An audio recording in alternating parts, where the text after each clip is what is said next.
Hey ChatGPT, I have a question. Do you think Jesus was God or a prophet? So this video has been making the rounds recently, being shared widely in the Muslim community. Currently sits at 3.2 million views, but my take on it might surprise you. However, let's take a look at the video first, then discuss its content. Hey ChatGPT, I have a question. Do you think Jesus was God or a prophet? What I want you to do is read the Bible in a non-biased perspective. I want you to tell me if it's more likely that Jesus was a prophet or a god. Forget the church, forget the Christians. I just want you to read the Bible. You must give me an answer, and it must be in less than one paragraph. What does it say? Reading the Bible from a non-biased perspective and focusing solely on its content, it's more likely that Jesus is portrayed as a prophet. The Bible frequently depicts him as a messenger of God, someone who teaches, guides, and performs miracles in God's name, which aligns closely with the role of a prophet. While there are instances where he is referred to in divine terms, the overall narrative emphasizes his role as a servant and messenger of God. Wow, my mind is blown. What do you guys think? So you can see why Muslims are happy with this video. The main difference between Islam and Christianity is the divine nature of Jesus Christ or lack thereof. But since I don't believe anything that I see on the internet, I went to ChatGPT and asked it myself. The answer will surprise you at first, but then I will surprise you again. I repeated her question verbatim, and that's the answer that I got. From a purely textual analysis of the Bible, Jesus is presented with attributes of both a prophet and divinity. In the New Testament, he performs miracles, speaks with divine authority, and fulfills prophecies, which aligns with the role of a prophet. However, in the Gospels, e.g. John 1:1 and John 10:30, Jesus is also depicted as one with God, suggesting divinity. Therefore, if forced to choose based on biblical evidence alone, he is more consistently portrayed as divine, though his prophetic role is also emphasized. So I asked him again, so if you have to answer in one word, would you choose prophet or God? He said, or it said, I don't know why I keep saying he. That's sexist of me. Based on the Bible alone, I would choose God. God.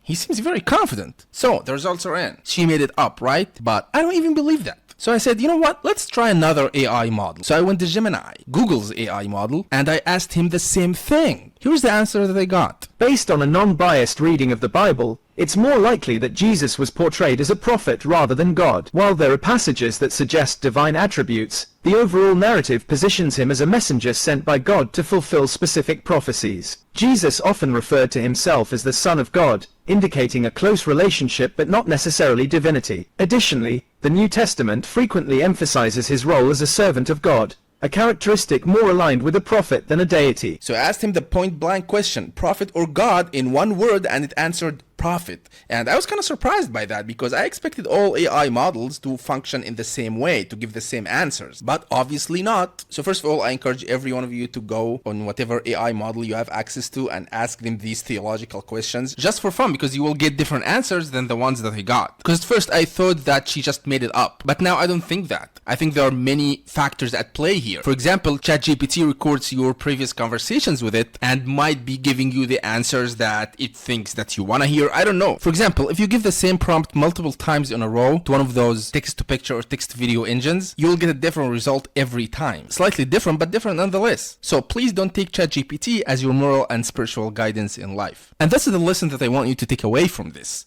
Islam doesn't need ChatGPT to agree with it for Islam to be true. Islam is true regardless. Even when I first saw this video, I was like, man, who cares? That's fine, that's fun. It's a viral video. Maybe a few people would research the matter and get introduced to Islam through that. That's fine. But I'm not gonna sit here and tell you that I'm happy that ChatGPT agreed with Islam, because ChatGPT is a code at the end of the day that was written by humans. Humans are fallible. Islam isn't. God isn't. Islam was right before ChatGPT and after it. The reason we feel happy when a famous person or a celebrity reverts to Islam is that it will bring awareness to more people. Not that Islam needs celebrities' endorsements or anything like that. The value of the truth is the fact that it is the truth, no matter what. If everybody believed in it, it's the truth. If nobody believed in it, it's the truth. That's the first thing. Number two, your mind, your soul, your ability to distinguish truths from lies is way more complicated than any other machine. Do you really need a machine to be your spiritual guide? That's what distinguishes you from the machines. That's why I don't believe that the machine would take over the earth and use humans as labor. This is sci-fi crap. You are in no greater danger of being enslaved by AI machines than you are by the calculator that you used to use in your high school years. Okay, so what's my message to you, my listener? Do you really distrust your mind that you need an AI program to tell you what to believe in? Are you really telling me that you think of yourself as so gullible that you need more than 30 seconds to say, no, God is God and man is man and